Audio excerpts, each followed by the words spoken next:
Virgo, hi. Welcome to Mystic Queen PH at ito ang inyong weekly reading for March 25 to 31, 2024. This is a general reading. Just take what resonates. Watch your Sun, Moon, Rising, Venus for other messages. And thank you sa lahat ng mga sumusuporta dito sa ating channel. Just a reminder, gamitin nyo lamang ang reading na to bilang gabay. Pa-follow, like rin na ating Facebook at TikTok. Lahat po yan, Mystic Queen PH. Like, share, subscribe. Turn on post notifications para lagi kayong updated sa ating mga readings. And if you are interested in private readings, meron tayong 30% discount extended hanggang March 31, 2024. So, ang link ng para mag-book is nasa description at sa pinned comment. So, you can check that out. So, let's see, Virgo, what's up with you this week? Spiritual maintenance, being your own caretaker. So ngayon, mas iisipin mo naman yung sarili mo. Kung ikaw yung tipong maraming inaalagaan, maraming inaasikaso, this week, hindi naman siguro masama na sarili mo naman isipin mo, no? Oo, bigyan mo ng time yung sarili mo na magpahinga, mag-meditate, focus on your spirituality. Ayan, no? Digital detox. Recalibrate, reset, and recharge. O, ayun na nga. Yung iba sa inyo, iiwas muna sa social media or lilimitahan nyo muna yung paggamit ng social media. Lalo na kung medyo napalaban kayo sa TikTok o kaya sa Facebook, sa Instagram, sa YouTube. Ayan. So, minsan kasi, parang distraction siya, no? Kapag meron ka dapat gawin, tapos napa-focus ka sa pag-scroll sa TikTok, parang hindi mo na malayan, 30 minutes ka na pala nag-scroll doon, hindi mo na nagawa yung kailangan mong gawin. So, yung iba sa inyo, you want peace of mind. Oo. Acceptance, embrace who you are. Ayan. So, yung iba sa inyo, you are accepting yourself for who you really are. Minsan kasi, 'di ba, we try to change ourselves. Yung parang meron tayong binabago sa sarili natin para mag-fit in tayo, bumagay tayo sa isang sitwasyon, sa isang tao. Pero hindi natin magagawa yun for a very long time, no? May mga times na kailangan talaga natin na bumalik pa rin sa ating sarili and be our authentic self. So you are going to accept who you really are. Hindi mo na kailangang magpanggap or may i-please na ibang tao para lang tanggapin ka nila, no? So, para sa'yo, this is all you are, nothing more, nothing less, nasa sa kanila na yon kung tatanggapin ka nila o hindi. And it doesn't matter, no, kung may mga taong hindi ka matatanggap para sa sarili mo, no? Kasi, syempre, ang importante nun, alam mo kung sino ka talaga. At yung mga taong tumatanggap sa'yo, ibig sabihin, talaga yung totoong nagmamahal sa'yo. So, this is your overall energy, 7 of Pentacles. Meron kang hinihintay. Oo, pwedeng balita regarding your trabaho. Yung iba naman sa inyo, pwedeng message from someone na medyo, magulong kausap. Pwedeng romantic partner to or connection mo ngayon, situationship, na hinihintay mong magdesisyon, pero I feel like parang hindi siya sigurado eh. Hindi rin siya makapag-decide sa ngayon. Kailangan mo pa ng patience sa taong to. Ngayon, kung kaya mo maghintay sa kanya, then good, pwede mong hintayin. Pero kung hindi, no, let that person know na hindi mo kaya maghintay. Kasi mukhang mahirap, hindi siya makapag-decide. Pwede rin namang reversal yung roles. Ikaw yung merong taong naghihintay ng decision mo na hindi ka pa makapag-decide. So, much better na maging open ka sa kanya. Let's see your energy for your money, career, finances. You have the 9 of Swords, the Queen of Pentacles, the Hermit, and the 5 of Wands. Okay, medyo conflicted yung energy nyo ngayon sa inyong money, career, finances. Ito yung tipong andyan naman yung mga pangangailangan mo, no? Yung resources mo, meron naman. Kaya lang, mukhang, alam mo yung parang meron ka pang kailangang asikasuhing iba. Isipin na iba. For example, meron ka ng sarili mong pamilya.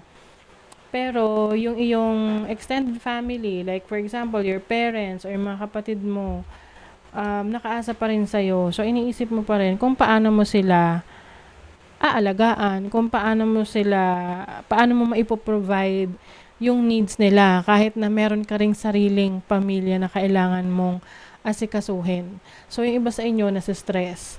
Oo. Kasi, syempre, lalo na kung meron ka ng sarili mong family, ang uunahin mo na dyan is yung needs ng mga anak mo, ng asawa mo, 'di ba?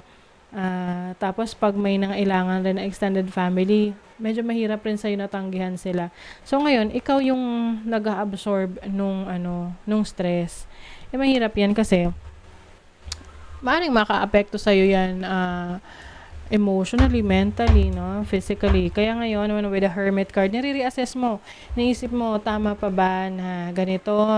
Ikaw ang sasalo lahat ng sacrifices? Oo.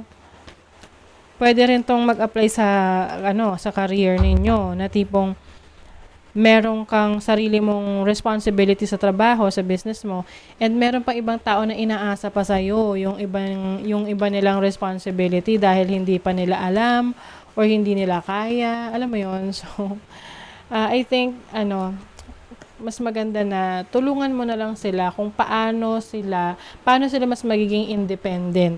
Okay? Na, yes, you will share your knowledge, your skills, your techniques na makakatulong rin sa kanila in the future, 'di ba? So don't fix what isn't broken. Sometimes overthinking might just worsen the situation. Only fix things when necessary to maintain good performance. Okay.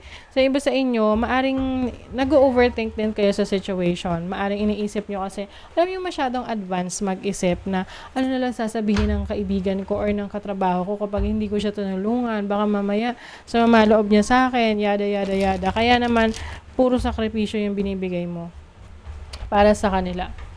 So, parang di po nagsasacrifice ka para sa kanila. So, isipin mo rin naman na baka maintindihan naman nila. No? Okay lang yan at least open. Open ka. Learn how to say no. Okay lang yan, tatanggi ka. Oo. You also have authority. So, yung iba sa inyo, meron talaga kayong leadership role. Your career is on the process of upgrade. So, talagang yung iba sa inyo may malaking may malaking responsibility sa trabaho, sa business. Kaya I think isa rin yan sa nagpapastress sa inyo. Oo. Let's say yung mga CEO, yung mga managers, minsan iniisip na iba, yan parang dali lang ng buhay nila, no? Ang sarap ng buhay nila.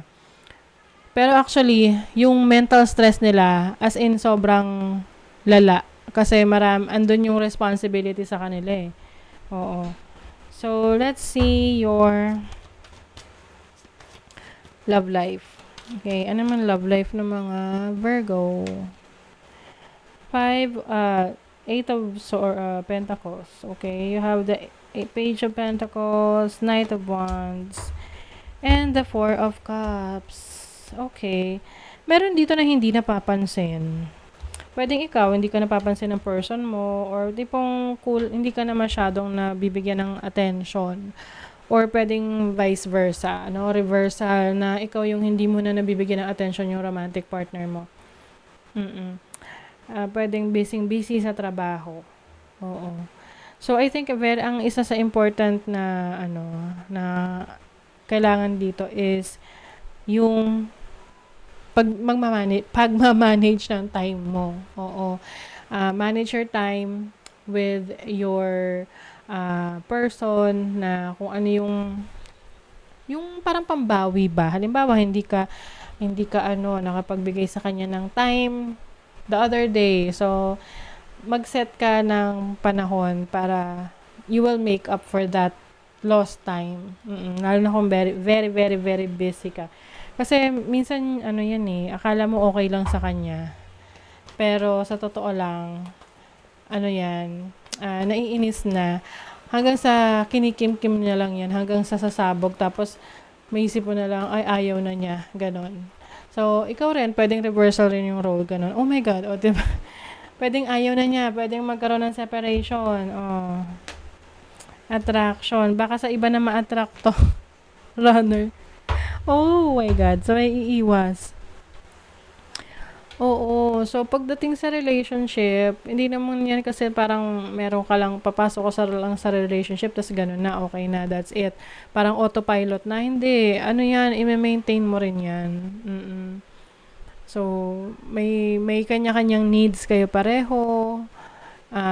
Kailangan i-communicate lang talaga. Tapos, kapag meron kang pinangako, make sure na gawin mo talaga para maiwasan yung separation. Kasi pwedeng, ano to eh, yung tipong ma-attract sa iba. Kasi yung iba, mas may oras at panahon sa kanya. 'Di ba? O, 'di ba nasulot pa ng iba tuloy? Let's see what else, Virgo. Surprise! So, may surprise sa'yo this week. Release your expectations and be open to surprises. O, yung mga, kung ano mang ine-expect mo ngayon, i-release mo yan para ma-surprise ka sa mga darating sa'yo this week. Uy, may change of course, no? A closed door is an invitation from life to move in an even better direction. It's time to change course. Yung iba sa inyo, may pagbabago ng desisyon or pagbabago ng path.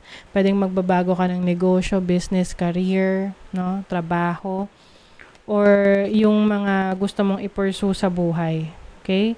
So, that is your reading, Virgo. Thank you so much. Bye!